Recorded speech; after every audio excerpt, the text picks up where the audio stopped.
Lecture 6 शुरू करने से पहले एक क्विक रिवीजन हो जाए। अभी तक जो सीखा है उसके बारे में।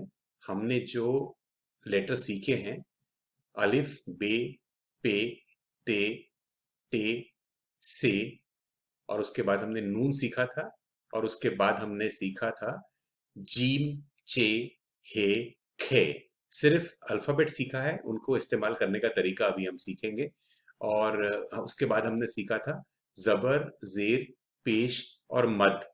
तो अलिफ के ऊपर जब जबर लगता है तो अ का निशान देता है, अलिफ के नीचे जब जेर लगता है तो ई का निशान देता है, और अलिफ के ऊपर जब पेश लगता है तो ऊ का निशान देता है। और यही अलिफ के अलावा बाकी सभी अल्फाबेट पर भी इसी तरीके से होता है। अलिफ के ऊपर जब मद का निशान लगता है तो आ का की आवाज देता है। तो ये सीखा था हमने। आज हम इसके आगे आ, आ, सीखेंगे बे, पे, ते, टे, से। और ये एक लेटर जो मैं आउट ऑफ टर्न लेते चल रहा हूं, नून। इनको इस्तेमाल करने का तरीका आज हम सीखना चाहेंगे। तो कल तक जो हमने सीखा था अलिफ, बे, पे, ते, टे, से, जीम, चे, हे, खे, ये सिर्फ अल्फाबेट सीखे थे। आज हम इन अल्फाबेट को यूज करने का और उसको इस्तेमाल करने का तरीका सीखेंगे।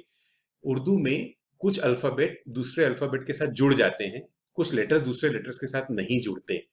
जो लेटर जुड़ते हैं उनकी शक्ल बदल जाती है, उनकी आधी शक्ल इस्तेमाल करते हैं। मैंने शुरू से मैं दोहराते चले आया हूं। आपको याद होगा कि उर्दू में लफ्ज को शब्द को पहचानने के लिए आपको नुक्तों का इस्तेमाल करना होता है, और नुक्तों की पहचान से शब्द की पहचान होती है।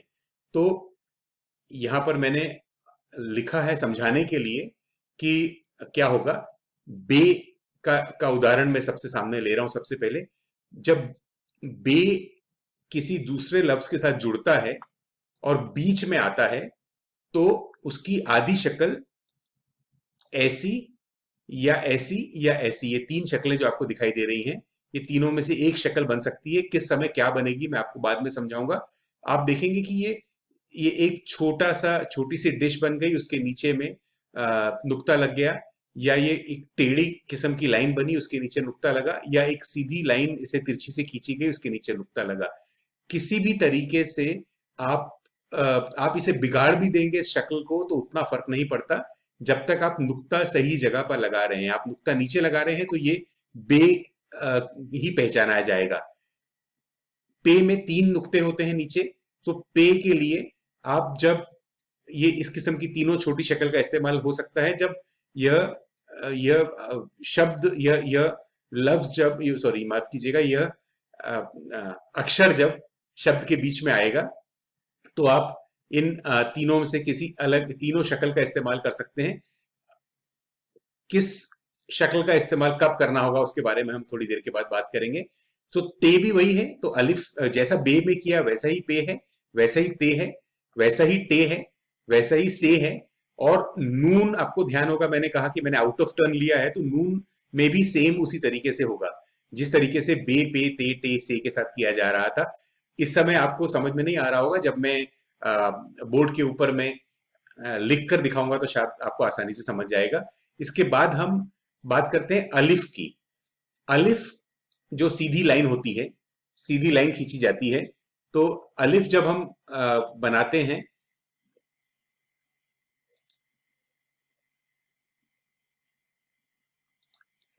ये हमने अलिफ लिखा है यहां पे, तो ये सीधी लाइन खींच ली गई। अलिफ जब लिखते हैं तो एक प्रिंसिपल मैं आपको सिखा रहा हूं, एक रूल आपको सिखा रहा हूं जो आपने अपनी नोटबुक में लिख लेना है, याद कर लेना है। वह रूल ये है कि अलिफ को जब दूसरे अक्षर के साथ जोड़ना होता है, अलिफ के बाद कोई अक्षर नहीं जुड़ता।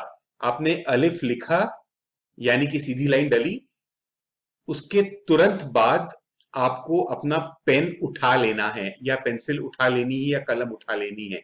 अलिफ के बाद आने वाले अक्षर के साथ अलिफ जुड़ेगा नहीं। इस बात को सिर्फ इतना याद रखें। अभी धीरे धीरे आपको इसका इसके माने समझ में आएंगे। तो अलिफ लिखने के बाद आपको पेन उठाना है, अलिफ के बाद दूसरे अक्षरों से जोड़ना नहीं है।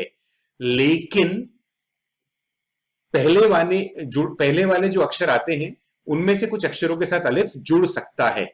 तो ये आपको कंफ्यूजन हो रहा होगा इस समय। मैं दुरुस्त कर दूंगा आपका कंफ्यूजन जब मैं आपको ब्लैक बोर्ड के ऊपर में ये चीजें सिखाऊंगा। तो अब हम आते हैं क्लास नोट्स के ऊपर, किस तरीके से हमें इन इन इन अक्षरों को जोड़ना है। हमने देखा कि बे, हमने ऐसा बे लिखा, ये बे की पूरी शक्ल हो गई।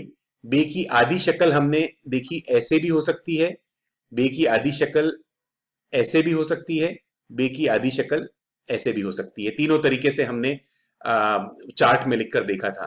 अब हम जो सीखा है उसको इस्तेमाल कर कर आपको बताएंगे कि क्या किस तरीके से ये बात की जाती है।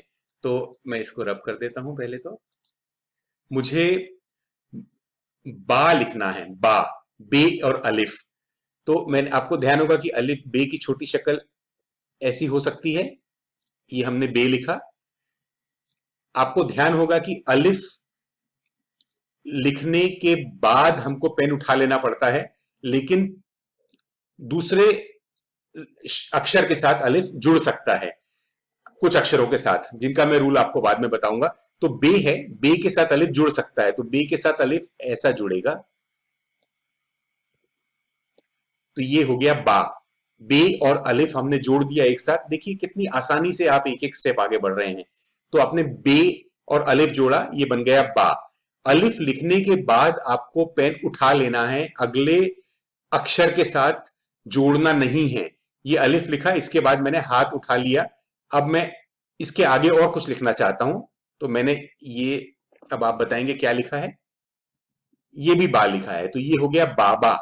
तो जब उर्दू में हमें बाबा लिखना होगा तो हम बे लिखेंगे, उसके बाद में अलिफ जोड़ेंगे, हाथ उठा लेंगे, फिर से बे लिखेंगे, उसके बाद में फिर से अलिफ जोड़ देंगे। अब आप बताएंगे ये क्या लिखा हुआ है। बहुत आसान है। जो सिद्धांत हमने बे में लगाया था वही सिद्धांत हमने पे में लगाना है। पे, अलिफ, पा। अलिफ के बाद हाथ उठा लिया, पे, अलिफ, पा। तो ये बन गया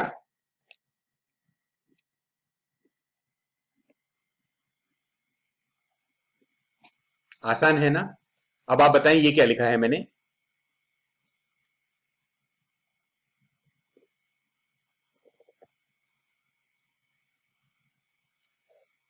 नून और अलिफ। आपको ध्यान होगा कि मैंने बताया था नून की पूरी शक्ल जो है ऐसी होती है, लेकिन नून की आधी शक्ल बे पे ते टे के समान ही होती है, ऐसी होती है, सेम जैसा जैसा बे पे ते टे होता है। तो हमने यहां पर नून और नून है, नून के आगे अलिफ जोड़ा, ना हो गया। अलिफ के बाद से हमने हाथ उठा लिया, फिर से नून लिखा और फिर से अलिफ जोड़ा, ना हो गया। तो ये बन गया नाना, ना, ना। आपने उर्दू के कुछ शब्द लिखने सीख लिए। अगले लेक्चर में हम इनकी थोड़ी सी प्रैक्टिस और करेंगे और एक एक स्टेप आगे बढ़ते जाएंगे। आज के लिए बस इतना ही, शुक्रिया।